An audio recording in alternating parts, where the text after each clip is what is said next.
Dari puasa Ramadan terutamanya, kita bisa ambil pelajaran sekurangnya 3 hal. 3 hal pelajaran besar yang bisa kita dapat dari bulan suci Ramadan. Yang pertama, bulan Ramadan bulan yang bikin kita insya Allah bisa fokus ibadah. Karena ibadahnya itu tidak banyak tersibukkan dengan hal-hal yang lainnya. Nih ya, biasanya kita kalau hari-hari biasa, apalagi ibu-ibu nih, makan pagi-pagi udah masak buat sarapan, ya Bu. Buat sarapan itu aja kan ada banyak perkara-perkara kecilnya yang harus dipikirkan. Kayak nyiapin piringnya, cuci piringnya sesudahnya, masaknya juga, cuci-cuci perabotannya, dan seterusnya. Kemudian makan siang. Ada berapa banyak tuh waktu yang kita gunakan untuk sibuk-sibuk urusan makanan. Sibuk-sibuk mengurusi perkara-perkara perut-perut kita.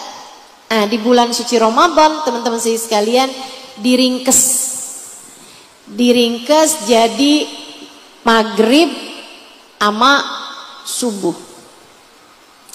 Di waktu-waktu yang memang kita tidak, maksudnya gini, di waktu-waktu yang kalau misalnya kita bisa ringkes, tuh waktu ibadahnya jadi lebih panjang. Dengan kita bangun subuh, mau nggak mau kita bangun juga untuk dapat melaksanakan sholat tahajud, sholat malam, betul gitu kan? Jadinya kita bisa lebih fokus buat mengerjakan ibadah, lebih banyak ibadah yang kita bisa dapat di bulan suci Ramadan. Tapi kok saya enggak ya Ustazah? Ya itu kamunya aja. Bulan suci Ramadan adalah bulan yang membuat kita seharusnya bisa lebih fokus menjalani ibadah. Ditambah dengan, Ibu kenal nggak sama penghalang ibadah? Kalau kita mau baca Quran, dia ngomong begini nih, gak usah baca Quran deh. Lebih baik nyenengin anak. Lebih baik buka TV biar tahu kabar politik terkini. Di saat kita mau dengerin kajian, dia bilangin, tapi nih kabarnya artis itu gimana tuh? Jadi cerai apa enggak ya? Kalau cerai, hak asuh anak jatuhnya ke siapa? Kayak penting banget gitu. Padahal saudara bukan, temen bukan, saksi kagak, dapat harta gono gininya juga enggak. Selalu ada penghalang untuk kita berbuat kebaikan-kebaikan. Kita udah niat-niat kepengen jadi anak yang berbakti sama orang tua, direcokin sama dia. Kita udah niat kepengen jadi istri yang solehah, dibisik-bisikin sama dia. Tapi kan suami kamu gak berguna. Tapi kan hidup sama dia serasa berada dalam neraka. Bagaimana mungkin dia mengajak saya menuju surga? Giliran ibu-ibu udah niat-niat kepengen mau jadi ibu yang solehah buat anak-anaknya, selalu memperlakukan anak dengan penuh kasih sayang, dia ngebisikin. Dia bilang, nanti anak kamu jadi manja, nanti anak kamu tuh mentalnya jadi cengeng, nanti anak kamu tuh akhirnya gak bisa ngapa-ngapain. Dia akhirnya meremehkanmu karena kamu yang lembek sama dia. Ada aja bisikannya. Siapa namanya? Setan. Bulan puasa penghalang ibadahmu diambil sama Allah Subhanahu wa taala.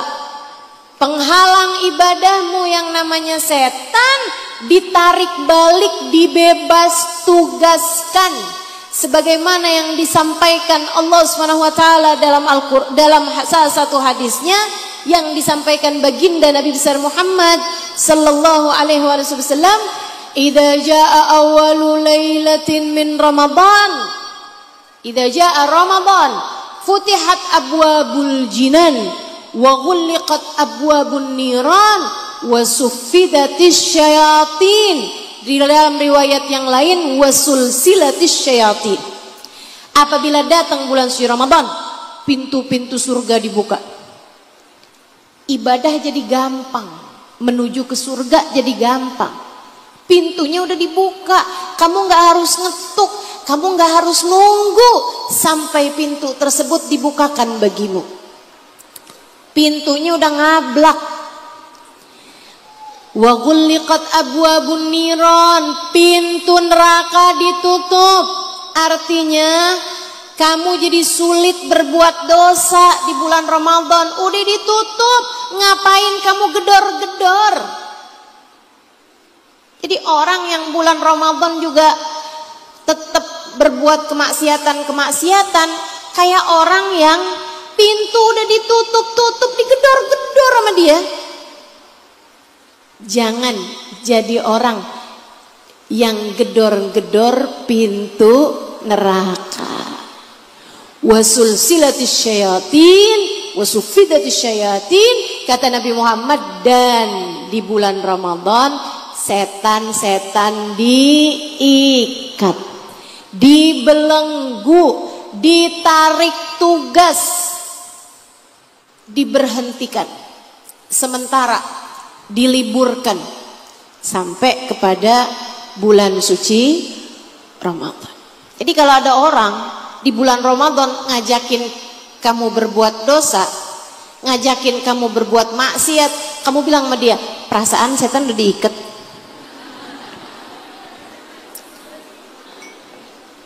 Ada yang lolos ternyata, yang lolos ternyata kita.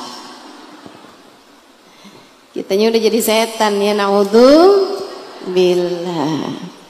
Ustazah, kalau setan diikat nih ya, kok saya masih bisa berbuat dosa sih? Itu namanya hasil didikan setan dalam dirimu. Kayak pemain bola kan ada pelatihnya, Bu. Tapi kalau nggak ada pelatihnya, dia bisa main bola apa nggak? Bisa. Tetap bisa aja main bola.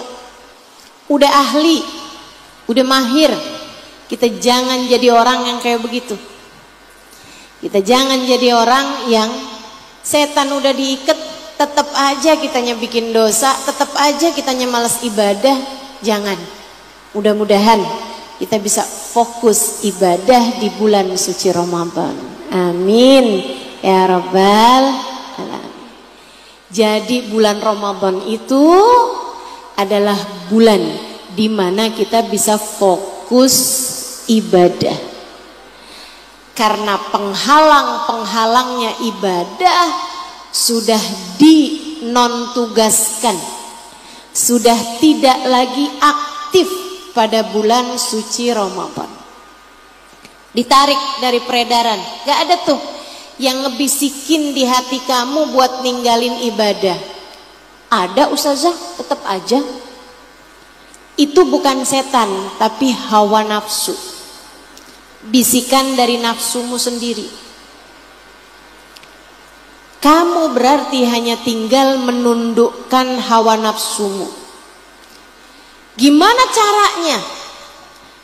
Saya memang kepengen ustazah Ramadan tuh biar bagus gitu, biar hataman Qur'annya ada, dan kalau perlu berbilang 2-3 kali hatam Quran.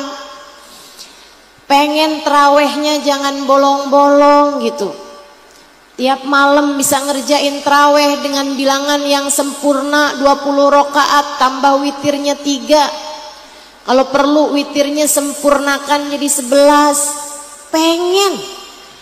kepengen biar ada sedekahnya, kepengen biar ibadahnya jadi lebih maksimal. Tapi kok selalu aja digodain dengan hawa nafsu. Tiap mau sedekah nih selalu mikirnya, ntar beli jilbab baru buat lebaran gimana? Ntar beli baju buat lebaran gimana? Ntar beli kue toples, kue kering buat ngisi toples bulan hari lebaran, dari mana duitnya? Tiap kali mau sedekah kehalangan. Padahal kan setan udah gak ada. Iya betul, udah gak ada. Itu dari hawa nafsumu. Gimana caranya biar hawa nafsu mau mengerjakan ketaatan? Saudara sekalian yang saya muliakan, Imam Ghazali menyebutkan dalam kitabnya caranya dua. Hawa nafsu itu kata beliau kayak hewan liar, kayak kuda. Kuda itu bu kalau tunduk, kuda tuh kalau tunduk cakep. Kita bisa naik kuda tersebut, bisa kita bawa menuju ke tempat yang kita inginkan. Tapi kalau kudanya lagi liar, kalau kudanya tantrum, kalau kudanya ngamuk, boro-boro kita mau dibawanya ke tempat yang kita mau, akan tetapi yang ada bisa ditendang kita, bisa diinjek kita, bisa diapa-apain kita, dikuasain sama kuda tersebut. Dan itu yang sering terjadi pada kita. Kita secara tidak sadar menjadi budak dari hawa nafsu kita sendiri. Sampai banyak orang tuh diperbudak sama hawa nafsunya, sampai yang haram-haram sekalipun dia mau kerjain. Kemarin tuh lagi musimnya pencalonan anggota legislatif, yang haram-haram dikerjain banyak. Padahal belum tentu menang. Kan begitu. Segala macam, dari mulai perdukunan sampai kepada apa tuh istilahnya ya, macam-macam lah ya, money politik lah, segala macam gitu kan. Ada orang nyumbang karpet masjid, tahu-taunya dia nggak kepilih, karpetnya diambil dong sama dia. Masjidnya nggak punya karpet, untung nyumbangnya karpet. Gimana kalau pintu, ubin, apa diambil balik sama dia juga? Masya Allah, Masya Allah. Ibu-ibu sekalian yang saya muliakan, orang tuh dikuasai hawa nafsu, kepengen beli ini, kepengen beli itu, nggak punya duitnya ngutang. Utangnya utang yang berbunga, dipinjol, dikejar-kejar utang. Akhirnya dia utang lagi, kebingungan. Akhirnya dia, siapa tahu nih kalau saya main judi menang, utangnya bisa saya bayar. Akhirnya dia ambil judi di online juga. Masya Allah, Masya Allah. Bu, sampai dengan berapa hari sebelum saya berangkat kemari, saya masih dengar ada mayat ditemukan di sungai. Nggak tahu sungai apa tuh. Ternyata dia adalah orang yang bunuh diri gara-gara pinjol. Saya sangat berharap di Indramayu terutamanya jangan ada yang begitu. Itu ustazah, kenapa tuh orang jadi kayak begitu? Padahal sering saya sampaikan padamu, sesedikit apapun uang yang kamu punya cukup untuk membiayai hidupmu. Namun sebesar apapun uang yang kamu punya nggak akan cukup untuk membiayai gaya hidupmu. Maka kalau pengen hidup dalam keadaan lebih tenang, lebih damai, jangan banyak gaya. Kalau nggak punya ya udah, jangan maksa. Pengen beli panci yang susun-susun, nggak punya duitnya sampai utang, bu, mendingan nggak usah punya panci yang susun-susun. Yang dulu-dulu, yang lama-lama aja yang dipakai. Jangan maksain diri. Begitu, setuju? Hawa nafsu ngerusak kita nih. Makanya kalau kepengen hidup tidak terbelenggu sama hawa nafsu, kita jalankan terapi ala Imam Ghazali. Apa Imam? Kata beliau, yang pertama, kasih kepadanya beban-beban berat. Yang kedua, laparkan hewan tungganganmu tersebut. Kudanya itu bikin lapar, habis itu kasih beban-beban berat. Lama-lama tunduk-tunduk. Apalagi jika kita lakukan sebulan penuh. Nah, di bulan suci Ramadan. Nih, saudariku sekalian, paksa dirimu untuk mengerjakan ibadah.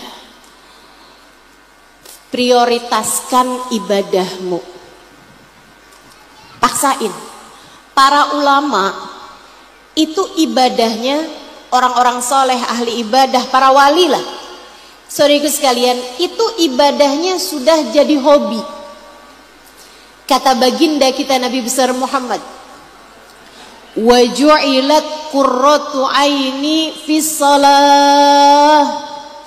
Hobiku dalam hidup, kesenanganku dalam hidup, pelipur laraku dalam hidup adalah mengerjakan salat. Baginda kita Nabi besar Muhammad. Bu, ibu hobinya apa? Ada yang masak, ada yang belanja, ada yang adik-adik hobinya apa? Nonton drakor. Nah, tuh. Apalagi nih hobinya? Jalan-jalan. Iya. Banyak nih yang hobinya jalan-jalan. Sampai saya majelis di Indramayu aja yang dari Jakarta, Bekasi pada datang. Dari Sumedang, dari Bandung pada datang. Cirebon, Kuningan pada datang.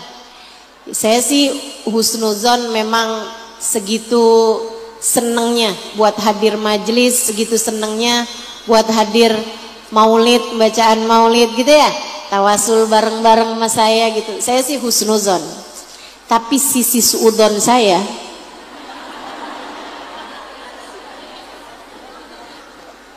ya bagaimanapun kita punya sisi, dua sisi ya kan. Sisi suudon saya emang dasar hobi jalan-jalan. Seneng kalau jalan-jalan. Betul begitu? Saudaraku sekalian yang saya muliakan, jadi itu hobi orang bisa beda-beda. Kita tuh kalau kita ngerjain hobi, kita sampai nggak terasa gitu kan. Kok waktu kayak cepet banget. Bu, ada orang yang hobinya sholat. Siapa itu? Baginda kita Nabi besar Muhammad. Hobinya ngerjain sholat. Makanya jarang-jarang orang bisa ngikutin sholatnya Nabi Muhammad. Karenanya Nabi tuh bu, kalau jadi imam, sholatnya beliau sengaja pendekkan. Karena nggak semua orang hobi sholat. Karena Nabi kalau jadi imam, Nabi ngerti. Di belakang mungkin ada yang lagi sakit, di belakang mungkin ada kakek-kakek yang sudah berat kalau sholatnya lama, berdirinya lama, sujudnya lama. Nabi Muhammad ngerti sekali. Makanya katanya Nabi Muhammad, kalau kamu jadi imam untuk mengerjakan sholat, falyukhaffif, hendaklah kamu ringankan. Jangan dilama-lamain. Kalau kamu sholat sendirian, terserah mau sepanjang apapun, hak kamu untuk melakukannya. Kita kan suka dibalik. Kalau lagi sholatnya berjamaah, apalagi jadi imam, Bismillahirrahmanirrahim, kayak dihusyuk-husyuin gitu, kayak disyahdu-syahduin gitu. Begitu sholatnya sendirian, Bismillahirrahmanirrahim, malaikat bingung, surat apa ya? kayak kenal tapi nggak jelas gitu. Masya Allah, Masya Allah. Kalau lagi sholatnya jadi imam, wah ruku sempurna, i'tidal, sujud sempurna. Tapi giliran lagi sholatnya sendirian, kayak capung cebok. Pernah lihat gak capung cebok? Nah tuh, orang Indramayu pasti sering lihat dah capung cebok, ya kan? Nih teman-teman saudaraku sekalian yang saya muliakan, ada orang-orang yang sholatnya tuh jadi hobi, kayak baginda kita Nabi Muhammad, dia seneng lama. Nabi itu kalau sholat sendirian lama, sampai Sayyidina Ibnu Abbas alaihi ridwanullah meriwayatkan tentang sholat malamnya Nabi Muhammad. Jadi ceritanya dimaksain diri kepengen ikutan sholat malam bersama dengan Nabi Muhammad. Pas Nabi Muhammad bermalam di rumah istrinya Sayyidah Maimunah yang adalah sepupu beliau sendiri, Sayyidina Abbas ikutan nginep di situ. Kata Sayyidina Ibnu Abbas, boleh gak Rasul, ntar kalau engkau bangun sholat malam, masih kecil ya Sayyidina Ibnu Abbas, masih muda gitu, mungkin umur sekitar 12-an tahun gitu. Katanya beliau, boleh nggak Rasul kalau engkau sholat malam saya dibangunin, saya kepengen ikutan sholat malam bersama denganmu. Oh, baik, oke, dibangunin sama Nabi. Gum ya gulam, yuk bangun. Habis dia wudhu, ikutan sholat barengan sama Nabi. Nabi tahajud tapi berjamaah ini ya sama Ibnu Abbas, itu dari riwayatnya. Jadi sekalian, Nabi habis selesai baca Fatihah, Nabi baca surat Al-Baqarah. Ibnu Abbas bilang, mudah-mudahan dapat 50 ayat, 100 ayat ruku. Segitunya Ibnu Abbas masih mikirnya 50 ayat, 100 ayat. Bu, kalau kita memikirnya insya Allah nih 5 ayat. Ternyata Nabi baca seluruh Al-Baqarah. Habisnya selesai Al-Baqarah nih, Ibnu Abbas nih udah mau siap-siap ruku. Tahu-taunya Nabi baca Ali Imran. Habisnya Ali Imran, Nabi Muhammad baca surat sesudahnya. Al-Maidah, habisnya itu An-Nisa. Dalam satu rakaat Nabi Muhammad membaca hampir 10 juz Al-Quran. Kata Sayyidina Ibnu Abbas, saya nggak kuat. Rasanya saya sempat berniat buruk tuh waktu itu.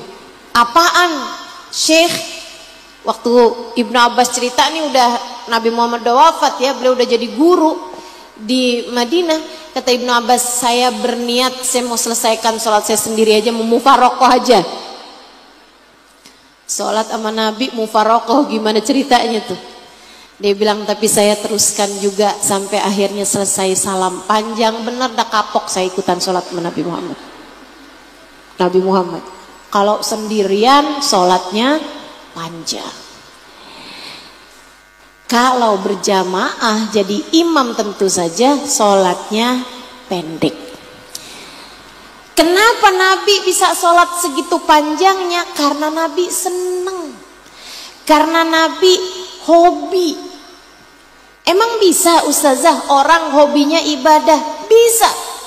Dan sebenarnya hatimu tanpa ada terkontaminasi sama hawa nafsu, hatimu tanpa ada bisikan-bisikan setan, sebenarnya kullu mauludin yulad ala fitrah. Semua anak lahir dengan membawa fitrah. Artinya sangat mungkin seseorang menjadi senang beribadah, sangat mungkin seseorang menjadi hobi beribadah. Sehingga sekalian saya muliakan, saya jumpa terakhir tahun 2021 seorang Habib di Kota Tarim. Beliau, seluruh keluarganya tahu, seluruh ahli Tarim juga tahu, ibadahnya adalah dengan tiap sehari semalam beliau menghatamkan 1 kali hataman Quran. Sesudah berpuluh-puluh tahun. Bukan amalan baru Bu, dari zaman mudanya sampai masa tuanya. Tiap hari hatam 1 hataman Quran. Tiap hari 1 hataman Quran. Ibu-ibu saudara sekalian, itu orang kalau nggak hobi nggak bisa. Betul nggak? Kalau nggak hobi nggak bisa, Bu. Nah, kayak modelan dirimu itu. Saya mau baca 1 juz buka Quran. Baca beberapa ayat, kok kayaknya lama ya. Nggak usah sejuz deh, setengah aja. Habis itu baca. Pas sampai di bawah, Shadaqallahul Adzim. Ada yang kayak begitu? Mana orangnya? Saya. Sayyidina Utsman ibn Affan alaihi ridwanullah mengatakan, al-mu'min la yashba' minal Qur'an. Orang Islam nggak akan kenyang-kenyang baca Al-Quran. Kayak masih lapar aja gitu. Kayak kita kalau lagi makan tuh, kan ada orang kalau makan nggak kenyang-kenyang. Habis selesai makan, belum nih ininya nih, makanan penutup. Belum nih, oh kerupuknya belum habis, oh, lauknya belum habis. Oh, habis ini bikin teh, habis ini bikin ini, habis ini makan ini, habis ini terus aja gitu makan. Tapi nggak kenyang-kenyang dimakannya.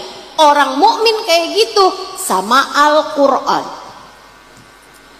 Membaca ini membuat saya bertanya, apakah saya muslim mukmin di hadapan Allah Subhanahu wa taala? Karena ternyata orang mukmin tidak akan kenyang-kenyang membaca Al-Quran. Padahal saya begitu pegang Al-Quran kok berasanya kenyang. Berasanya kayak udah cukup deh, kayaknya udah. Nggak jadi berjus-jus, kayak merasa cukup dengan sekian lembar Al-Quran. Bu, mukminkah kita di hadapan Allah? Orang mukmin ibadahnya prioritas, ibadahnya kuat. Saudariku sekalian yang saya muliakan, ada Hubabah Khadijah bintu Syekh Abu Bakar ibn Salim alaihi ridwanullah di kota Tarim Hadramaut sana. Itu Bu, doanya mustajab. Saya ketika ngelihat wajah beliau, saya ngerti arti hadisnya Nabi besar Muhammad sallallahu alaihi wasallam ketika ditanya tentang tanda wali min auliyaillah. Kata Nabi Muhammad, alladzina idza ru'u dzukirallah, orang-orang yang ketika kamu lihat wajahnya akan mengingatkanmu kepada Allah. Hubabah Khadijah bintu Syekh Abu Bakar ibn Salim alaihi ridwanullah. Saudaraku sekalian yang saya muliakan, saya ketika ngelihat mukanya, ya Allah, ya Allah, rasanya nggak tahan, penuh dengan cahaya, penuh dengan cahaya iman, membuat saya menunduk sembari saya berpikir, Halimah, Halimah, yang kamu pengenin tuh cuman urusan dunia aja nggak kelar-kelar. Halimah, Halimah, dosa aja yang kamu kerjain. Halimah, Halimah, ini seharusnya jadi kayak begini. Hamba Allah tuh mestinya kayak begini. Padahal saya belum dengar apapun. Beliau berbicara hanya dengan sekedar memandang wajahnya, mengingatkan kita jalan lurus yang seharusnya kita tempuh. Hubabah Khadijah. Saudaraku sekalian yang saya muliakan, beliau ini, teman saya nanya, Hubabah, amalan Hubabah itu apa? Beliau bilang, saya nak senang baca istighfar. Istighfarnya Hubabah apa? Saya baca istighfar, astaghfirullah lil mu'minin wal mu'minat. Ya Allah, aku mohon ampun kepadamu untuk semua umat Islam, baik yang laki-laki maupun yang perempuan. Berapa banyak Hubabah bacanya? Saya nggak pernah ngitung, nak. Kapan Hubabah bacanya? Dari mulai habis selesai makan malam, udah selesai sholat isya, makan malam, habis itu saya witir. 8 rakaat. Dia bilang, habis itu saya duduk di sejadah, saya siapin 5 buah kurma sama air segelas. Saya bacanya seukuran itu. Duduk, astagfirullahaladzim. Hamba-hamba tercinta di sisi Allah Subhanahu wa taala. Kayak begitu cara mereka menjalani kehidupan. Mereka faham arti wa ma khalaqtul jinna wal insa illa liya'budun. Tidaklah kami ciptakan jin dan manusia kecuali buat ibadah kepadaku, kata Allah. Aku ciptakan kamu buat ibadah kepadaku. Waktu kita banyak kita buang-buang buat hal-hal yang gak berguna buat akhirat kita. Bahkan yang mungkin bikin kita malu di saat amal ibadah kita dibuka di akhirat nanti. Gimana caranya nih biar hawa nafsu kita ini lebih mudah diajakin mengerjakan berbuat kebaikan? Gimana caranya biar hawa nafsu kita ini lebih tunduk terhadap ketaatan kepada Allah? Bahkan ada di antara kita umur udah 50 tahun, umur udah 60-an tahun, belum bisa istiqomah juga bangun malam. Mau kapan nungguin? Apa yang kamu tunggu? Segitu tuanya rambut udah pada beruban, tahajud masih belum bisa juga. Bahkan bangun subuh pun udah mulai kelihatan terang gitu cahayanya. Subuh pun seringkali kelewatan. Kamu pikir kamu nggak dihisab di akhirat? Kamu pikir di akhirat nanti dengan cara hidupmu seperti itu, kamu bisa dengan mudah melewati jembatan Sirat? Kamu pikir dengan cara hidupmu semacam itu, belum lagi ditambah dengan dosa demi dosa yang kamu lakukan, ghibah, namimah, marah-marah, nyakitin hati orang, dunia aja isi kepalanya. Kamu pikir dengan cara hidup semacam itu kamu bisa ada di belakang barisan Nabi Muhammad? Atas nama cinta aku sampaikan padamu, Bu, Kak, Dek, Nak, waktumu telah tiba untuk memperbaiki mutu hidupmu. Mulailah belajar memprioritaskan ibadah dalam hidupmu itu. Yuk belajar. Belajar bagusin sholat, benerin sholat. Belajar banyakin Quran, banyakin zikir. Belajar buat enggak melulu memprioritaskan dunia. Belajar buat mulai memperbaiki ibadah dan ketaatan kita kepada Allah.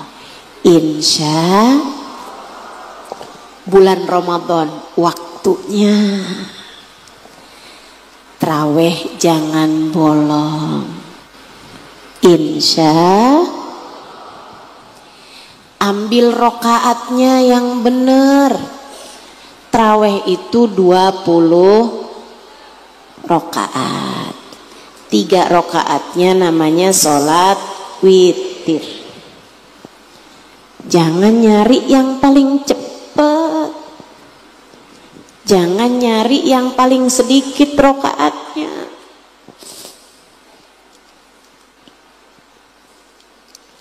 Tapi katanya Ustazah 8 rakaat sama 11 rakaat tuh dalilnya kuat.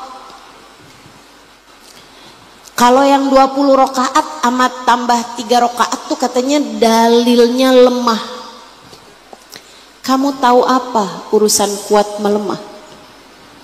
Coba tanyakan hatimu.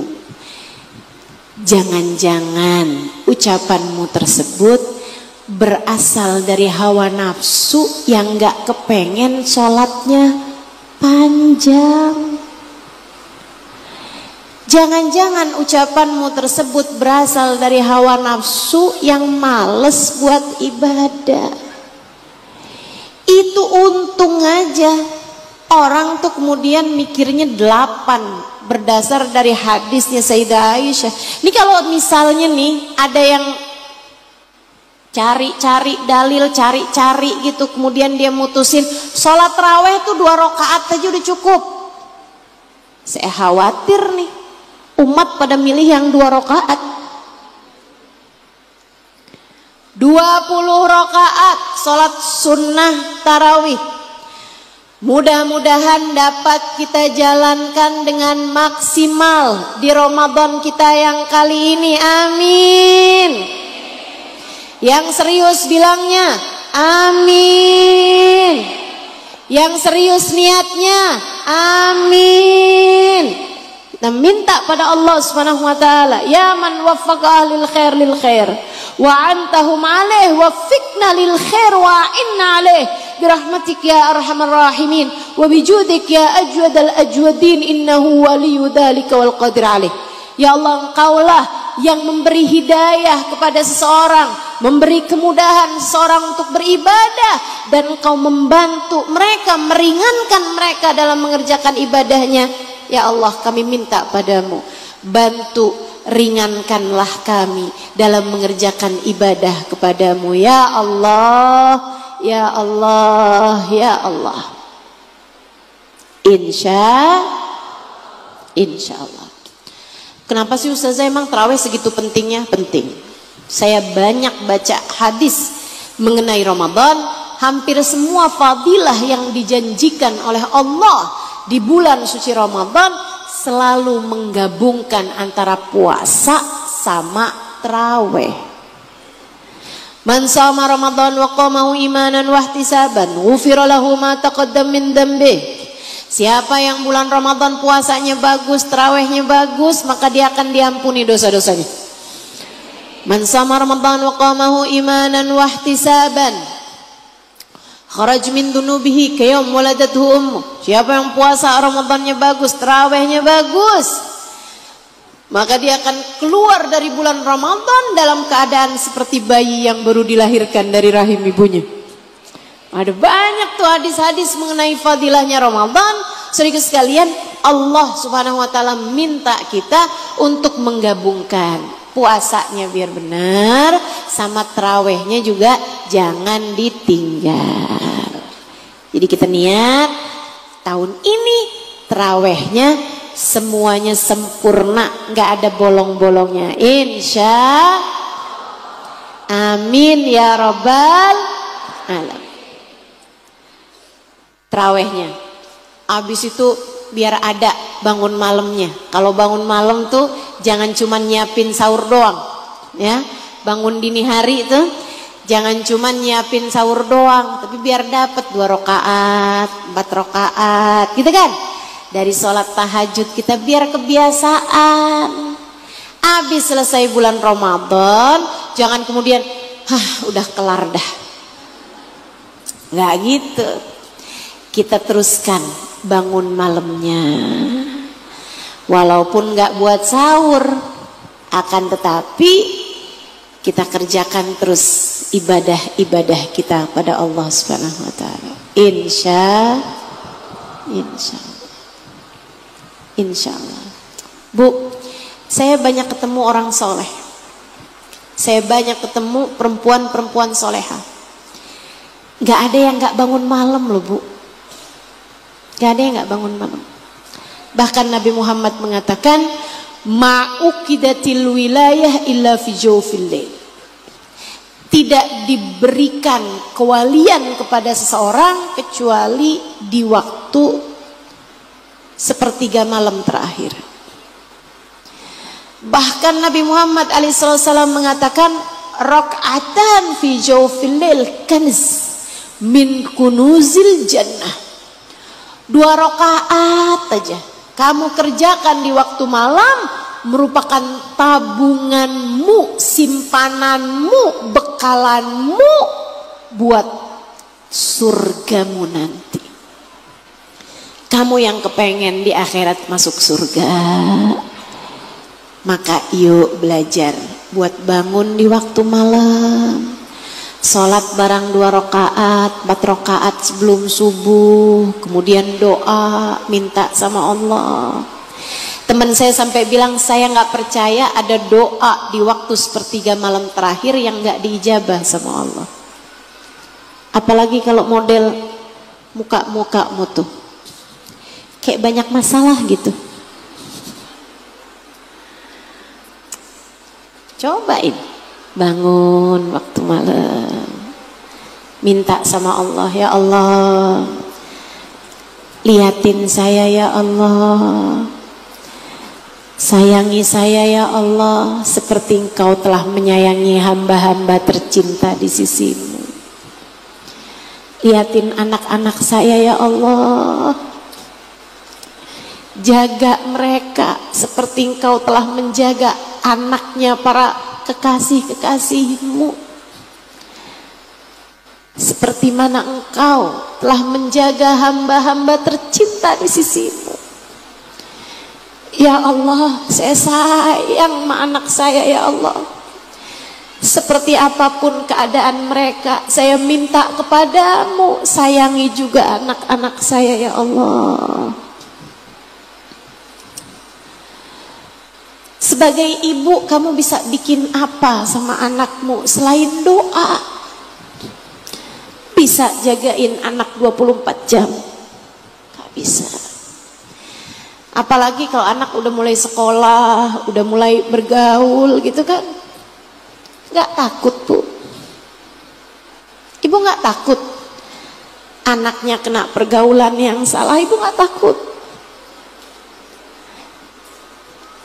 Ibu gak takut kok sampai di luaran anakmu kenapa-napa dijahatin sama orang? Ibu gak takut? Takut kan? Saya aja yang gak ada anak, saya takut Bu.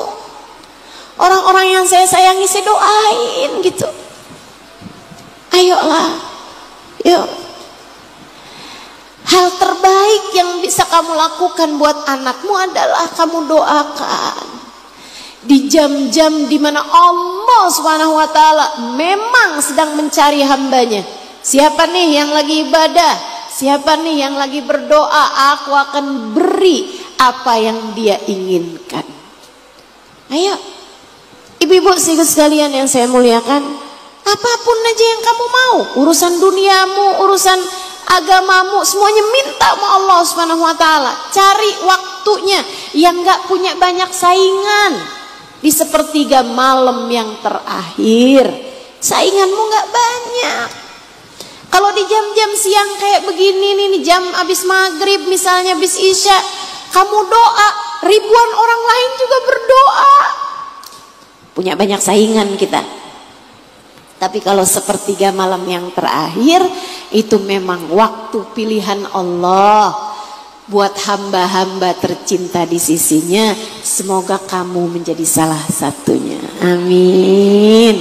Atau prioritaskan ibadah. Apapun aja yang bisa kita kerjain, kita kerjain. Bulan Ramadan nanti nih, pembelajarannya nih, sedekahnya biar ringan. Teman-teman sekalian, apa yang kita punya kelebihan dari harta kita, yuk kita sedekahkan, yuk kita sedekahkan, gitu ya. Makanan kita nih, kalau bikin kolak siang hari tuh banyakin sebelum jam-jamnya tuh, sebelum jamnya orang siap-siapin bukaan puasa, kasihin. Bikin makanan-makanan, nah itu juga banyakin. Kemudian kasih kepada orang-orang lain. Kata Nabi Muhammad SAW, man fattar sa'iman falahu mithlu ajrih la yanqus min dzalika syai'a. Siapa yang memberi bukaan puasa bagi yang berpuasa, dia dapat pahala orang puasa tersebut tanpa berkurang sedikit pun juga dari pahalanya. Kita dapat pahala yang sama. Pahalanya dia puasa ada juga, dikasih juga, ditransfer juga ke dalam rekening amal ibadah kita. Alhamdulillah. Pelajaran kedua Bu dari bulan Ramadan, yuk kita belajar di bulan Ramadan biar lapar. Biar lapar. Gimana caranya Ustazah biar kita tuh kalau lagi puasa nggak lapar? Gimana sih? Puasa itu tujuannya biar lapar. Jangan malah kamu berusaha biar nggak lapar. Tapi kan kita disunahkan buat sahur. Iya sahur. Sahur tuh makan sahur. Makan makanan apapun di saat jam-jamnya sebelum subuh. Itu sunnah ibu-ibu sekalian. Akan tetapi bukan berarti waktunya sahur kamu makan 2 piring. Atau 1 piring tapi munjung. Yang akhirnya di saat sahur, akhirnya di saat puasa kamu sama sekali tidak merasakan lapar. Jangan. Biasa aja, sahur makan, tapi jangan berlebihan. Waktunya buka juga makan, tapi jangan berlebihan. Kata Nabi Muhammad nih tentang urusan makanan, Mang Nabi nih apa-apa standarnya tinggi, Bu. Yang tadi saya bilang prioritaskan ibadah, ibadahnya Nabi luar biasa. Kalau saya bilangin tentang urusan makan nih Bu, nih standarnya Nabi juga tinggi banget. Tinggi banget, nggak sanggup saya. Kata Nabi Muhammad nih standarnya urusan makan, yakfik lukaimat yukimna sulbak. Kamu tuh kalau makan cukup yang sekedar memberdirikan tulang punggungmu aja. Kalau kamu ngerasa masih enak duduk dengan berdiri tulang punggung, kamu masih enak berdiri tegak, berarti kamu belum perlu makan. Gimana nih? Itu sebabnya Bu, Nabi tuh sering kali nahan lapar. Sampai mengganjal perutnya dengan batu. Nabi Muhammad. Ibu, saya pelajarin para nabi-nabinya Allah itu, mereka tuh terbiasa menahan lapar. Nabi Isa biasa lapar, Nabi Daud biasa lapar. Bukan karena miskin, ibu-ibu sekalian, Nabi Daud itu kayaknya Nabi. Selain Nabi Sulaiman, Nabi Daud itu raja. Bu, saya sudah pernah sampai ke banyak makamnya para nabi. Ibu-ibu sekalian, makam Nabi paling cakep tentu makamnya baginda kita Nabi besar Muhammad sallallahu alaihi wasallam. Itu si cakep bohir batin nih Bu ya. Ibu-ibu sekalian, makom Nabi paling cakep yang kedua yang pernah saya lihat, ada berapa belas nabi gitu, dari 25 nabi itu yang sudah saya kunjungin makamnya. Ibu-ibu sekalian, itu Bu yang paling cakep makamnya Nabi Daud. Ada di atas kastil, di atas bangunan istana di Palestina sana ya Bu ya. Kita mintakan kepada Allah mudah-mudahan Palestina jaga Allah Subhanahu wa taala. Meskipun memang makamnya Nabi Daud ini Bu menjadi salah satu makam yang dikuasai Yahudi, tapi mereka memperkenankan orang dari agama lain untuk datang berziarah ke sana. Makamnya cakep banget Bu, ada di atas lereng bukit. Segitunya beliau seorang raja sekaligus seorang nabi. Kita semua tahu puasanya Nabi Daud, sehari puasa sehari enggak, sehari puasa sehari enggak, sehari puasa sehari enggak. Terbiasa lapar. Para nabi-nabinya Allah Subhanahu wa taala. Kita mesti belajar biar terbiasa lapar juga. Kalau kita nggak bisa pelajarin itu di hari-hari biasa, bulan Ramadan waktunya belajar kenal lapar. Karena yang saya baca dari hadisnya Nabi Muhammad, dan ini menyeramkan bagi saya. Kata Nabi gini nih Bu, waktu Nabi Muhammad lihat ada seorang laki-laki yang bersendawa habisnya makan karena kekenyangan. Ibu tahu sendawa? Bahasa kerennya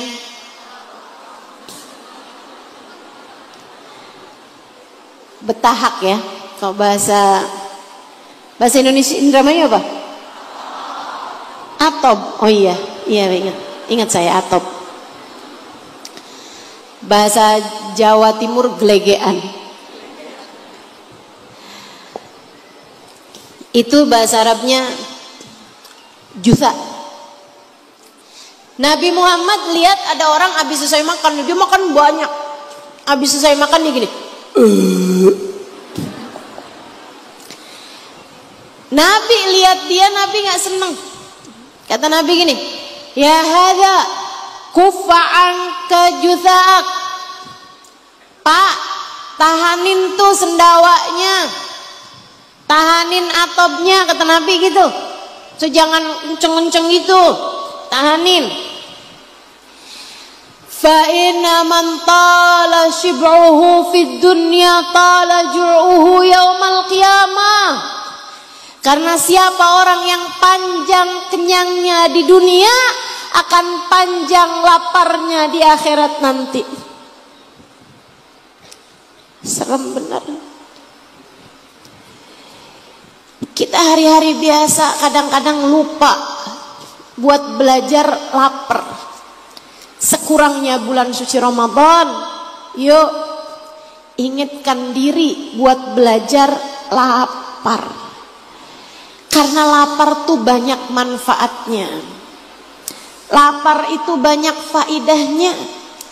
Katanya Imam Ghazali, lapar tuh, perut kalau lapar, anggota tubuh yang lain kenyang. Perut kita kalau lagi lapar, mata nggak kepengen nonton, telinga nggak kepengen dengerin gosip, nggak kepengen dengerin musik, mulut nggak kepengen ngobrol, tangan nggak kepengen banyak bergerak, kaki nggak kepengen banyak jalan-jalan. Jadi itu anggota tubuh kita ini, kalau perut kita lapar, yang lainnya kenyang, yang lainnya kenyang. Tapi dia jadi enak buat kita bawa ibadah. Saya ini santri ibu-ibu, 12 tahun saya nyantri di pondok-pondok pesantren bermacam-macam. Ibu, saya kasih tahu, saya akan sangat kesulitan untuk bisa konsentrasi belajar maupun mengajar kalau perut saya kenyang. Apalagi kalau kekenyangan. Aduh, repot tubuh tuh. Nginget hadis susah, nginget ayat susah, mikir-mikir yang keras-keras susah kalau saya dalam keadaan kekenyangan. Itu sebabnya saya percaya betul sama apa yang disampaikan Imam Al-Ghazali. Katanya Imam Ghazali, kadzab manidda annahu khashi' wa huwa syab'an. Bohong orang ngaku bisa sholat khusyuk dalam keadaan perutnya kekenyangan. Gak ada ceritanya. Orang bisa sholat khusyuk kalau perutnya kenyang, apalagi kekenyangan. Coba aja ibu inget-inget sholat maghrib abis buka puasa. Baca Qur'annya gini nih, Bismillahirrahmanirrahim, Alhamdulillah Rabbil alamin.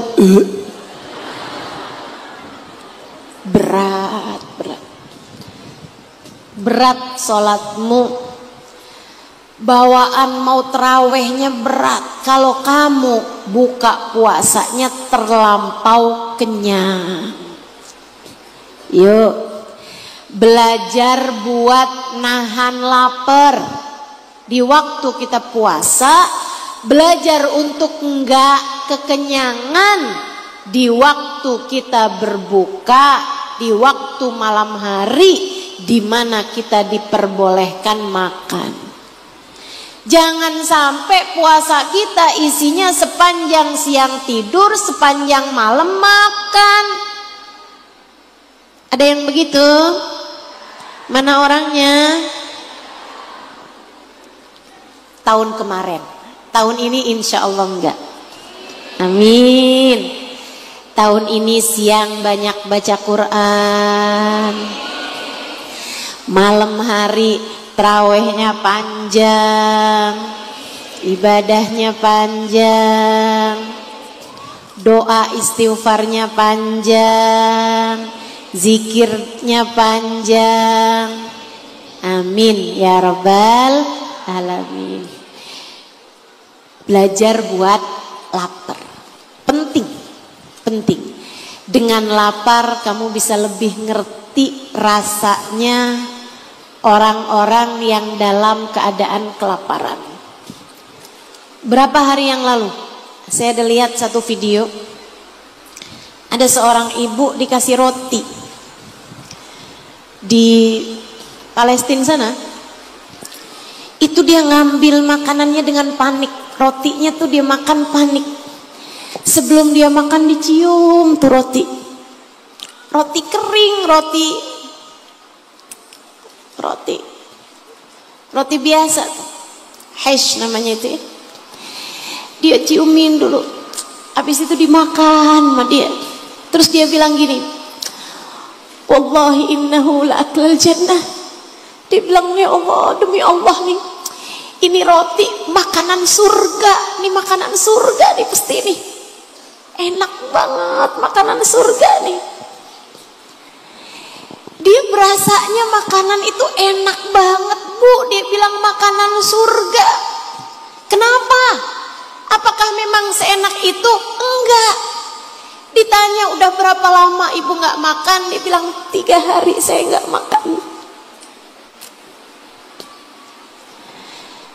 Kamu kalau lapar, makan apapun jadi terasa nikmat.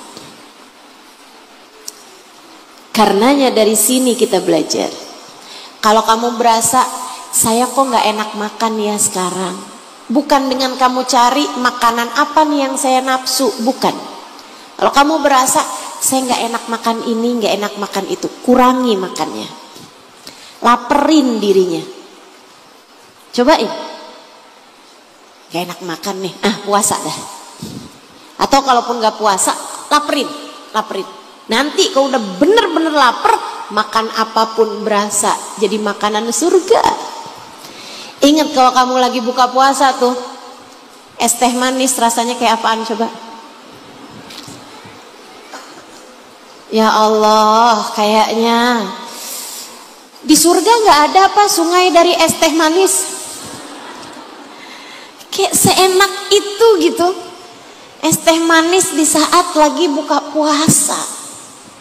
Bukan masalah memang seenak itu, bukan. Akan tetapi kamu sedang sehaus itu, sehingga semua makanan, semua minuman menjadi senikmat itu. Karenanya hidup nih kalau kepengen berasa nikmat, mulailah batesin. Ini Bu, ilmu besar yang saya dapat sesudah mondok sekian tahun. Saya mondok 12 tahun ibu-ibu. Mungkin yang paling lama di antara yang ada di sini. Ibu-ibu mondoknya berapa lama? 3 hari pesantren kilat.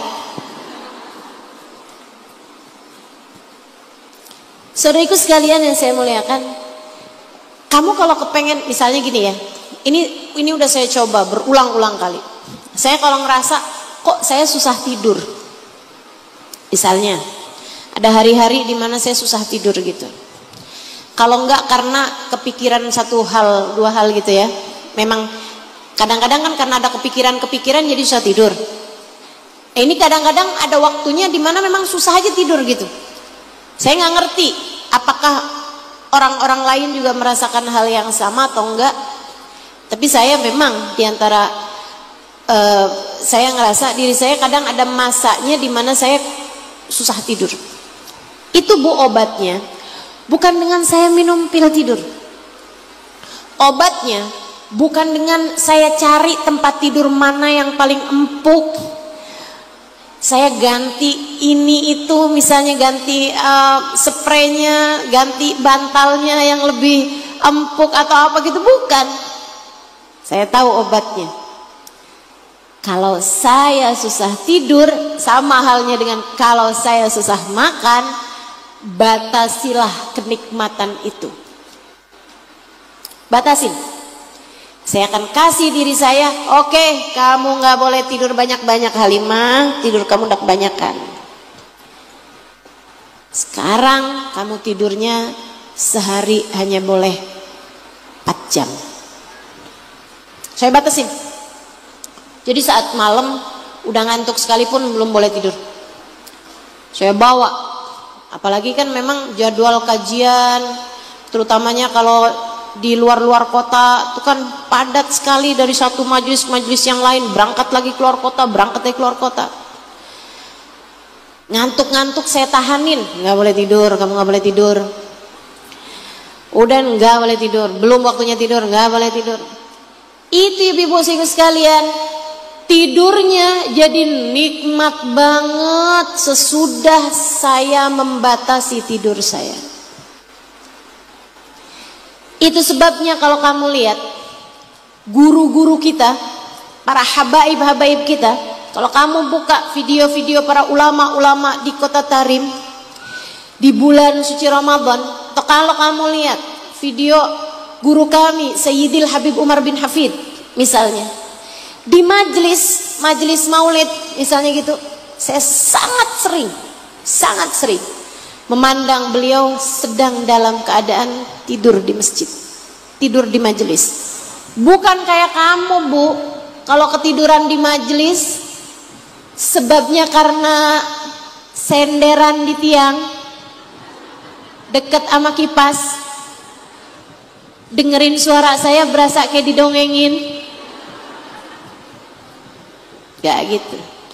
Akan tetapi masalahnya kalau orang sudah sangat membatasi tidurnya, asal diem dikit kayak ketiduran gitu. Dan itu senikmat-nikmatnya tidur, betul? Betul? Nah, tuh.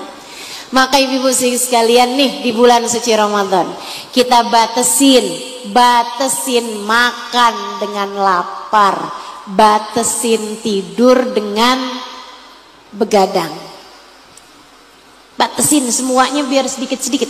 Karena doanya para ulama kita tuh, kalau mau masuk bulan suci Ramadan mereka doa gini. Kalau udah masuk Rajab, Sya'ban gitu, mereka doa gini, Allahumma barik lana fi Rajab wa Sya'ban wa ballighna Ramadan. Itu doanya Nabi. Terus doanya para ulama, wa a'inna 'alas siyam wal qiyam wa qiraatil Qur'an. Ya Allah, bantu kami di bulan Ramadan biar puasanya bagus, biar tarawehnya bagus, dan juga biar baca Qur'annya juga banyak, bagus juga. Wa ghanni'na bil qalil minat ta'am wal manam wal kalam. Ya Allah, bantu kami di bulan Ramadan menyedikitkan makan, menyedikitkan tidur, menyedikitkan bicara. 3 hal itu kita usahakan buat sedikit di bulan suci Ramadan. Dikit makan, dikit tidur, sedikit ngomong. Insya Allah. Yuk belajar buat lapar.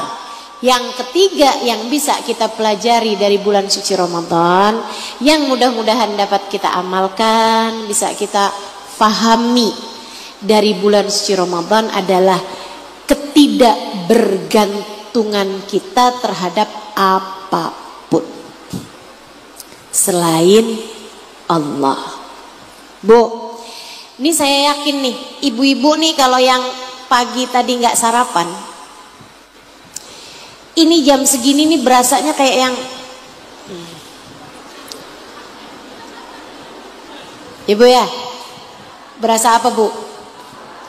Laper, lemes, kayak bawaan pengen cari tempat rebahan gitu kan?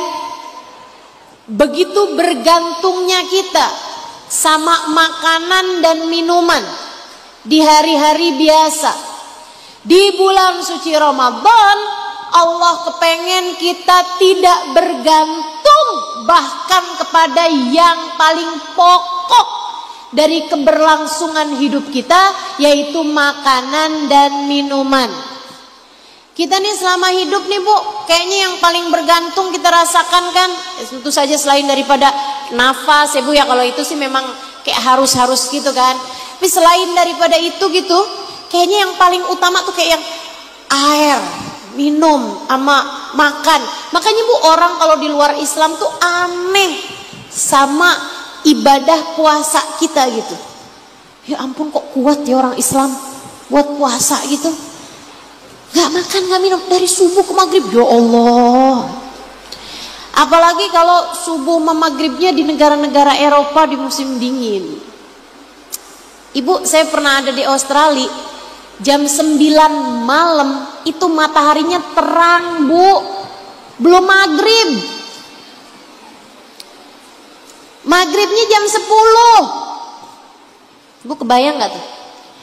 Subuhnya jam berapa Ustazah? Jam 4, jam setengah 3, jam setengah 4 gitu udah subuh. Panjang banget puasanya. Buka puasanya jam 10 malam Bu. Untung itu tidak terjadi di Indramayu. Terus mereka buka puasa jam berapa Ustazah? Ya jam segitu. Masa mau buka puasa lagi matahari terang-terang kayak begini kan gak enak rasanya. Kuat nggak untuk Ustazah puasanya? Kuat. Saudara-saudari kita yang ada di sana pada puasa. Kalau datang bulan suci Ramadan dan waktu buka puasanya kayak gitu. Ibu-ibu sekalian yang saya muliakan, kok bisa kuat ya Ustazah puasanya? Ya, kamu juga bisa kuat tuh puasa sampai dengan maghrib.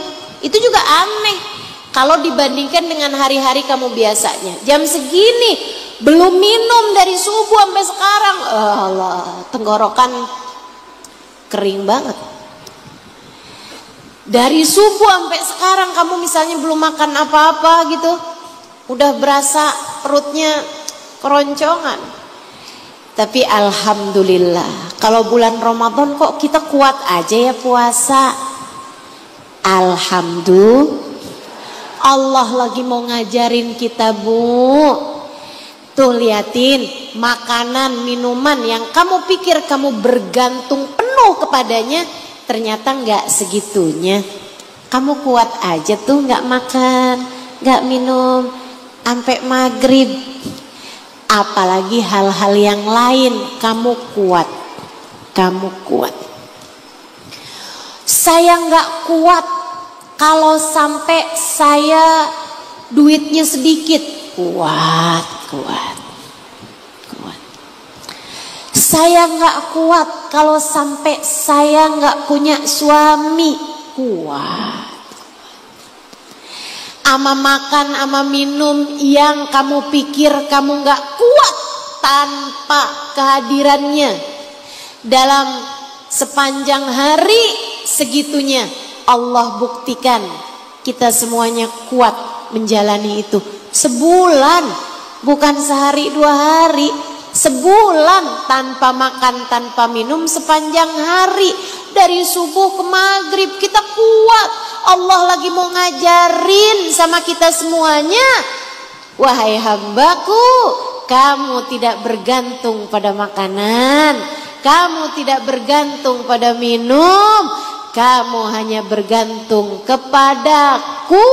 Yang kamu perlukan dalam hidup bukan makan minum, bukan suami, bukan anak, bukan rumah, bukan handphone, bukan apapun.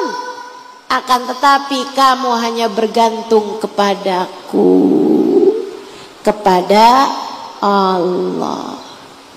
Maka yuk belajar buat menyedikitkan kebergantungan kepada apapun selain kepada Allah.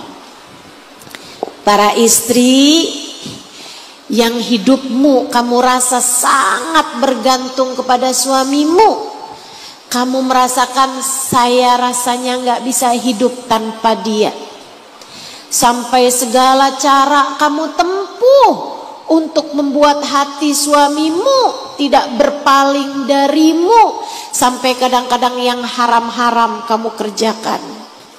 Operasi plastik biar suami nggak berpaling kepada perempuan yang hidungnya lebih mancung.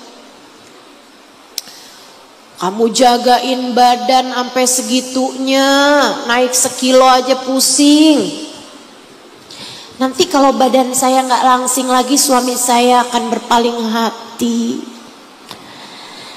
Ibu-ibu saudara sekalian, nggak gitu caranya jalanin kehidupan. Kamu sebenarnya tidak bergantung pada suamimu. Kamu bergantung kepada Allah. Kamu bergantung kepada.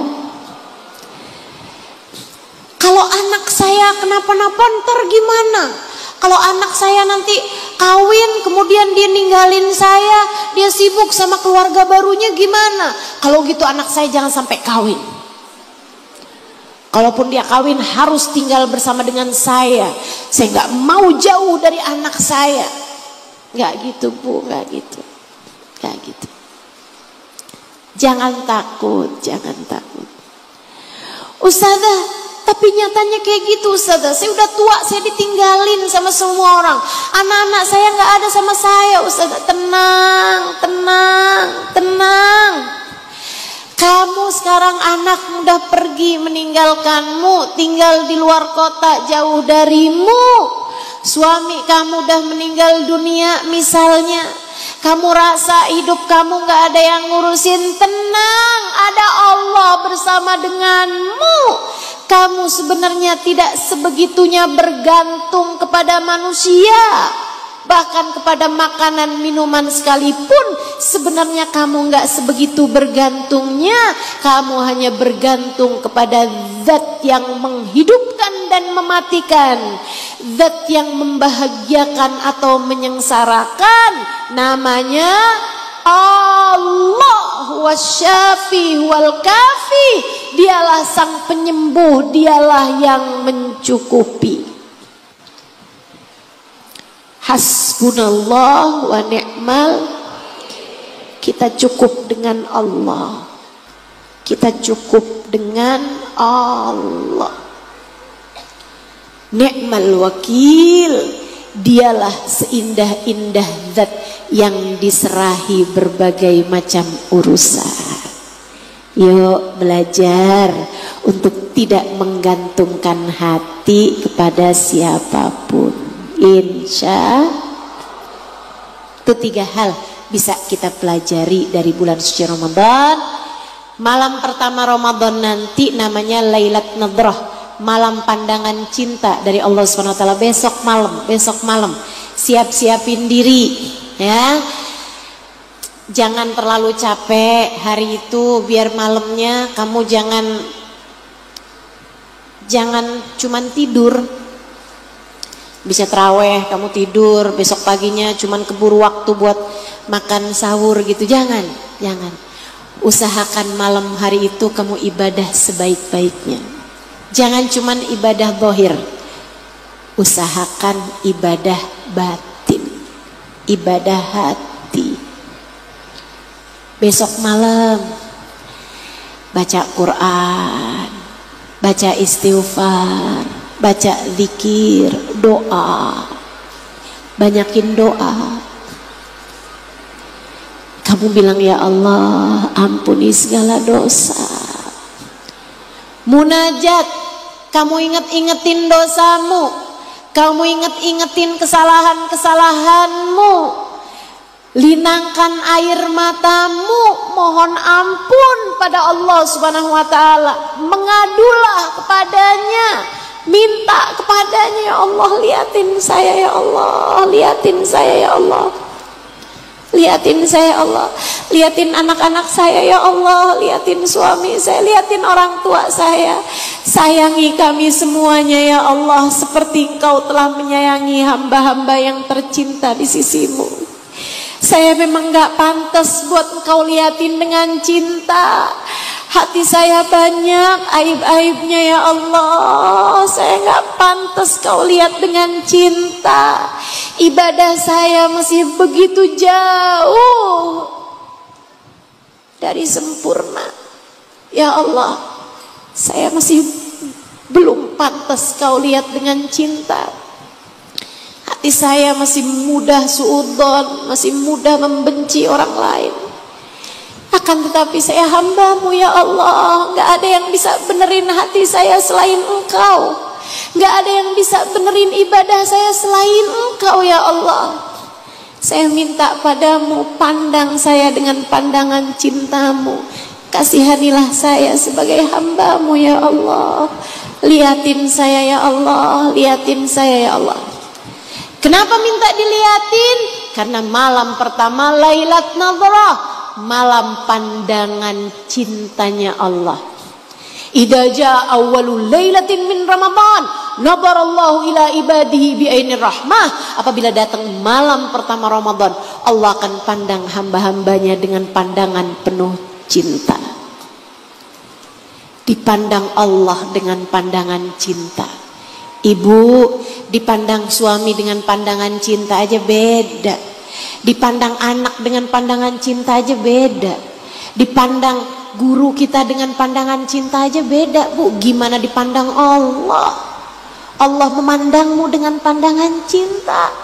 Katanya Nabi Muhammad alaihissalam, "Wa man nadarallahu ilaihi bi'ainir rahmah lam yu'adzibhu abada."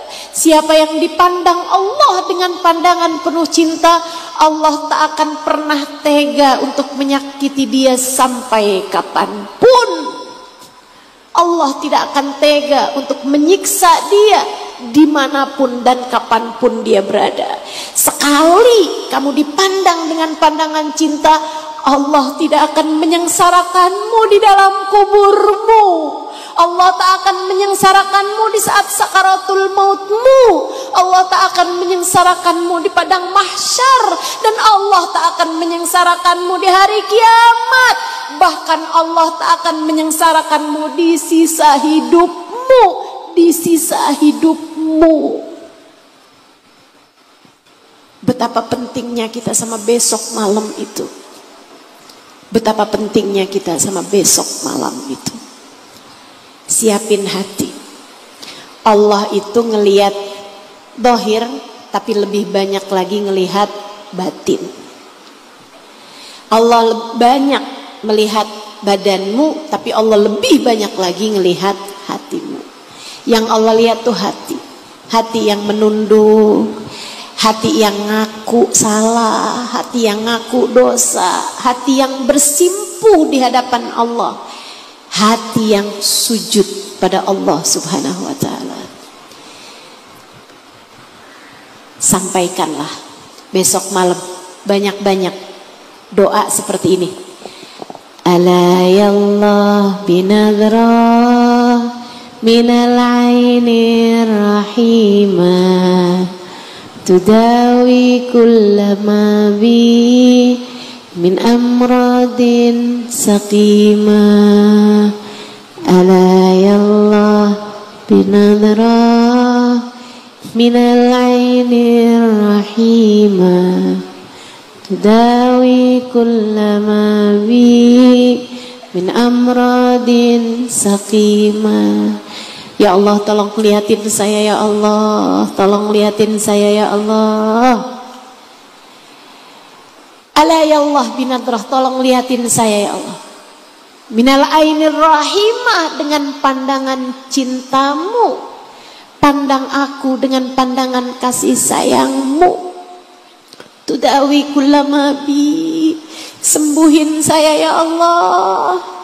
Sembuhin badan, sembuhin pikiran, sembuhin hati. Hati yang gampang sombong, hati yang gampang ujub, hati yang gampang merasa diri baik, merasa diri sempurna. Ya Allah, sembuhin hati saya. Hati yang suka ragu-ragu kepadamu, kepada rezeki yang telah Engkau tetapkan. Ya hati ya Allah, sembuhkan ya Allah, sembuhkan. Hati yang gampang marah, hati yang gampang gak terima, hati yang dikit sabarnya, hati yang susah syukurnya. Ya Allah, sembuhkan ya Allah. Minta sama Allah, minta sama Allah. Mudah-mudahan Allah ijabah doa-doa kita. Saya sangat berharap semuanya besok malam dipandang Allah dengan pandangan kasih sayangnya. Saya sangat memohon untukmu dan untuk keluargamu, semoga semuanya dipandang Allah dengan pandangan cintanya. Mari kita sama-sama saling berdoa, mari kita sama-sama saling berharap. Semoga pandangan cintanya besok malam dan juga semua rahmat, kasih sayang, ampunan, pembebasan dari api neraka Allah perkenankan untuk diberikan kepada kita di sepanjang bulan Ramadan ini, insyaallah. Semoga tidak ada sesiapapun yang terhalang dari apa yang Allah janjikan pada bulan Ramadan nanti, insyaallah. Ala hadhihi niyah wa bikulli niyatin salihah jami'ah syamilah ila hadratin Nabi Muhammad sallallahu alaihi wa alihi wasallam. Al-Fatihah.